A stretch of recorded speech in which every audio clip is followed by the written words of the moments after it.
Hey everyone, Renny back here at Johnston's. Just shooting a video here just to go a little more in depth with my own 501 Husky.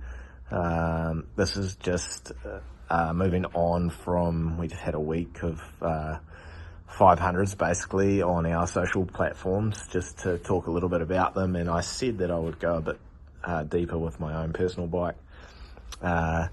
Seeing as people like to know about these things and what's good and what's not and whatnot. So my own bike here is largely stock, especially in the engine department. She's all stock, stock mapping with the ECU also. They're dead smooth machine, and I like that. They're not very angry, although it has heaps of torque, so doesn't really get away on you, but there's plenty there if you need it.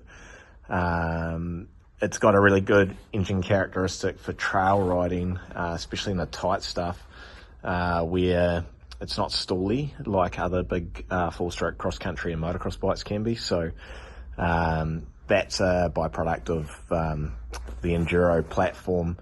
The engine has less compression and a little bit gentler camshaft profile, so everything can just move over a little easier in the engine there, and it just is less stally. So I really like that about all the enduro four-stroke range. So outside of that, yeah, my bike's, like I said, pretty stock. I run the JW seat cover.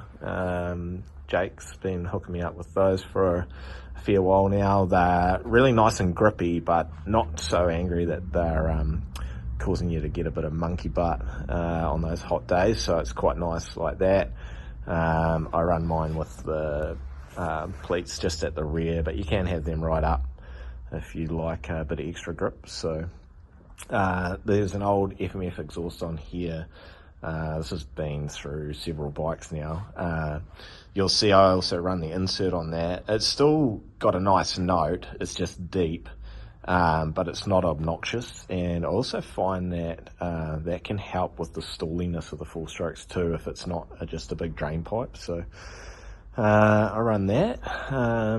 Down here on my foot brake, I run one of these XRC brake lever tips. They're a little bit taller, which is nice, but the biggest thing about it is it's offset rearward back toward the foot peg more. So I just find as you're trying to get more on the ball of your feet, which we're all trying to do these days, it just makes accessing the rear brake a little easier, and yeah, just less likelihood of missing it. So that's quite a cool little thing to have. What else have I got? My own bars. This is just personal preference. It's not because the stock bars are no good. It's just I like these ODI podium flight bars. This bend is McGrath, and they're a little lower than stock, and I just like the fit of them. They're comfortable, so that's my go-to. These grips are a bit shagged, but I run these full diamond grips, so no waffle on my grip. I just like the profile. It's a little bit narrower than a stock grip, so that's quite cool.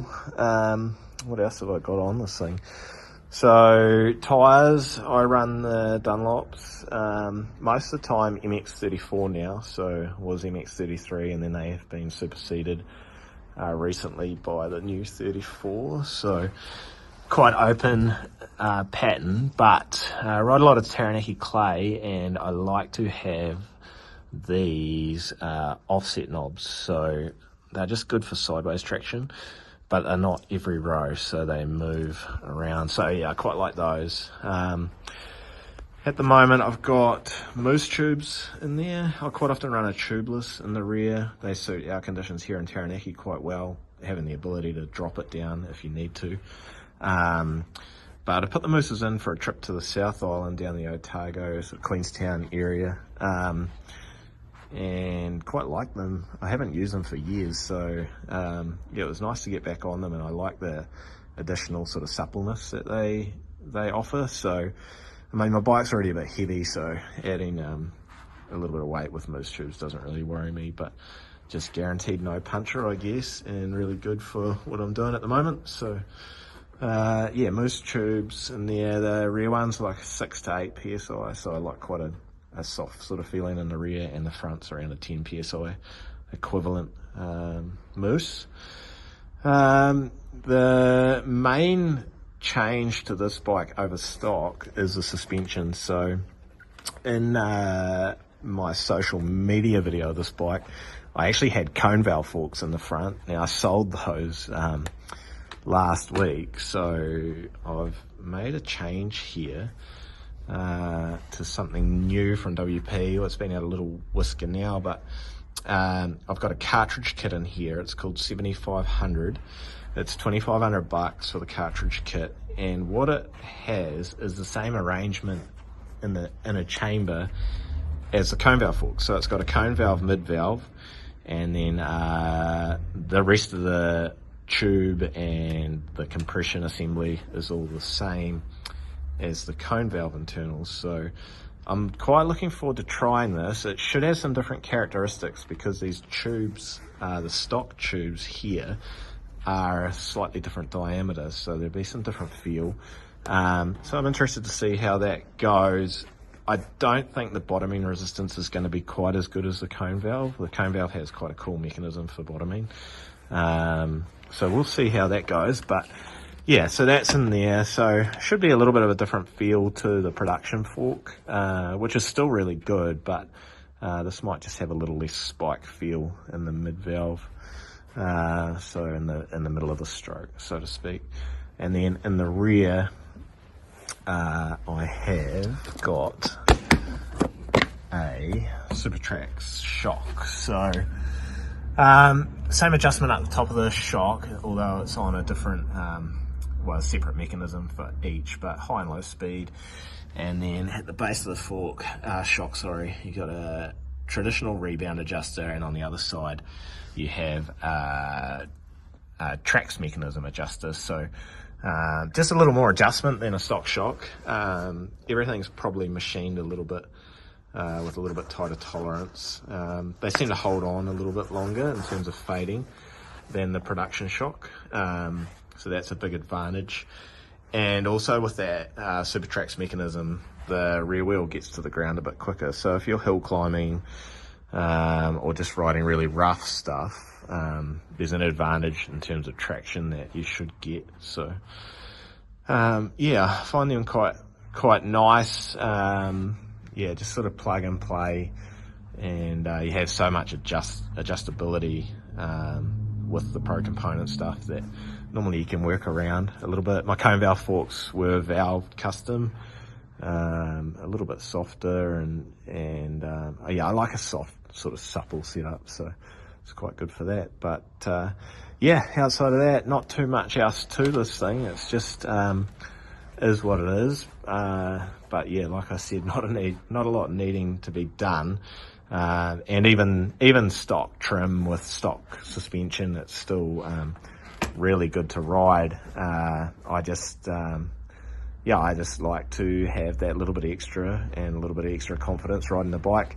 House of Dirt is our suspension arm, and we are a WP service agent, so it's nice to profile our products too. So yeah, so I don't know, not too much more to say other than yeah, great versatile bikes, awesome for adventure riding, motocross if you want to. I still ride a bit of motocross on these bigger bikes. Awesome for starting. You can quite often pull a third gear start if it's not too deep, and that can be an advantage over the other riders who are starting in second. Do a bit of cross country on them and trail riding. Also some enduros. This one will be getting raced on the weekend by me at the NCES Enduro round 2. So I did the first round of that also on the same machine. And yeah, it's pretty much just good for whatever you want to use it for. We've got a road kit still in the box. We can fit that if we want to go and do some adventure riding on the bike. And yeah, just really versatile machine. and would suit a wider variety of people than you think. Yeah, it's not just for a big guy, because I'm certainly not that, and young and old can have a lot of fun on these machines. So yeah, anyway, if you've got any questions, hit us up, and thanks for watching the video. If you like this kind of content, just subscribe to our channel, and I'll be back with more. Awesome.